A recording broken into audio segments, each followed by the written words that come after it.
បើបងក្បត់អូននៅមេត្តាបើក្បត់ខេមរា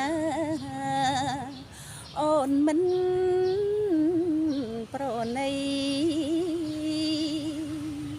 បងក្បត់អូនចុះព្រោះស្នេហ៍អស់ន័យ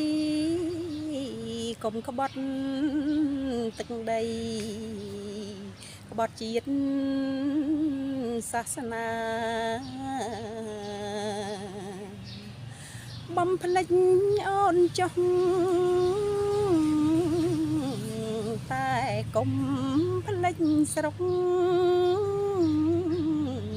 កុំបងក៏ទុកឲ្យមានបញ្ហាបងច្បាំងជាត្រូវនឹងបណ្ដាសាកុំលក់ខេមរាទឹកដីនគរបំផ្លាញអូនចុះកុំបំផ្លាញជាតិកុំនៀនល្បិចស្នៀតបង្កើតវឹកវរត្រូវស្មោះនឹងជាតិ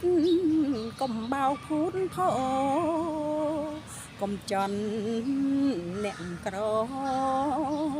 ដណ្ដើមយកដីបើបងក្បត់ខ្មែររូបបងនឹងសោដោយស្នាដៃអូនមិនប្រណីឈ្មោះបងស្អុយឆ្អាបពេញទាំងលោកីបងអាចក្បត់ស្រីតែកុំក្បត់ជាតិ